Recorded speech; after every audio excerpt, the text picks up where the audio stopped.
Joko ou iGraal. C'est sans doute les deux applis de cashback les plus connues en France. Mais la vraie question, c'est laquelle choisir en 2026? Parce qu'à première vue, elles promettent la même chose, récupérer de l'argent sur tes achats. Sauf qu'en pratique, elles ne s'utilisent pas du tout pareil. Du coup, dans cette vidéo, on va comparer Joko et iGraal de façon simple. On va voir comment ça marche, les points forts de chaque appli, les différences clés, laquelle est la plus facile à utiliser, laquelle correspond le mieux à ton profil, et surtout mon avis perso. Et je te le dis tout de suite, le meilleur choix n'est peut-être pas celui que tu imagines. Avant de commencer, un petit rappel vite fait. Le cashback, c'est pas de l'argent magique. Le principe est simple. Tu fais un achat chez un magasin partenaire et une partie du montant revient dans ta cagnotte. Donc tu vas pas devenir riche avec ça, mais si tu achètes déjà en ligne ou que tu fais souvent des courses du quotidien, ça peut clairement te permettre de récupérer un peu d'argent sans trop changer tes habitudes. Et c'est là que Joko et iGraal deviennent intéressants. Commençons par Joko. Joko, c'est une appli de cashback plutôt moderne, avec un fonctionnement qui mise beaucoup sur la simplicité. Son gros atout, c'est que tu peux la relier à ta carte bancaire ou à ta banque. En gros, selon les offres dispo, tu actives certaines promos, tu paies avec ta carte connectée et tu récupères du cashback si toutes les conditions sont remplies. Et ça, c'est vraiment le côté pratique de Joko. T'es pas obligé de penser à passer par un site à chaque fois. Tu peux avoir une utilisation plus fluide, plus automatique, surtout pour les achats du quotidien ou les offres liées à ta carte. Joko propose aussi du cashback via des offres en ligne et parfois des bons d'achat. Donc l'appli ne se limite pas à un seul usage. Elle essaie plutôt de centraliser plusieurs façons de récupérer du cashback. Le vrai avantage de Joko, pour moi, c'est que c'est simple à prendre en main. L'appli est claire, moderne et assez facile à comprendre.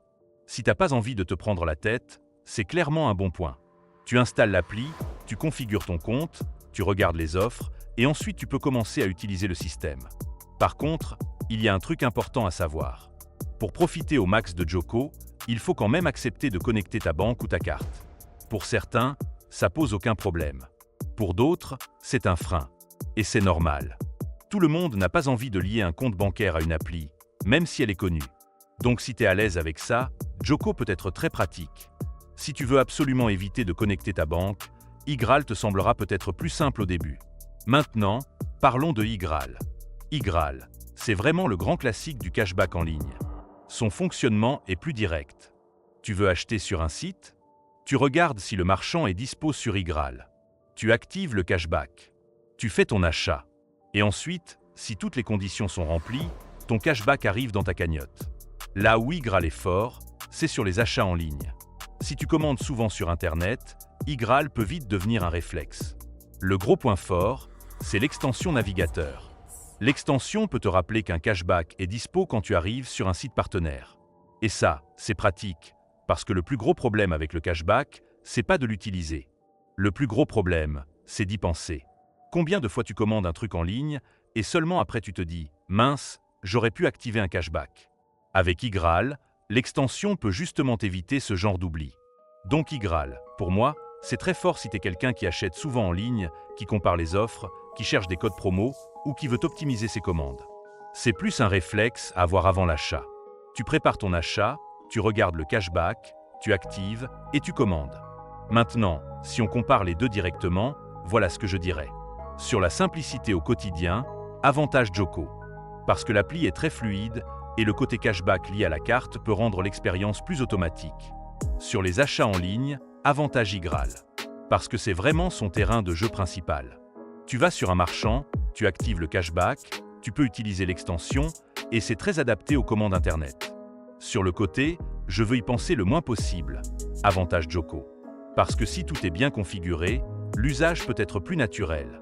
Sur le côté, je veux comparer avant d'acheter. Avantage iGraal.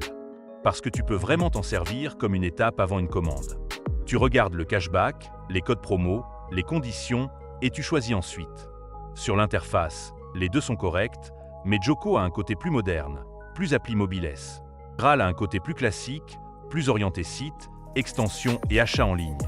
Et sur la rentabilité, c'est là qu'il faut être honnête. Il n'y a pas une appli qui gagne toujours. Ça dépend de tes achats.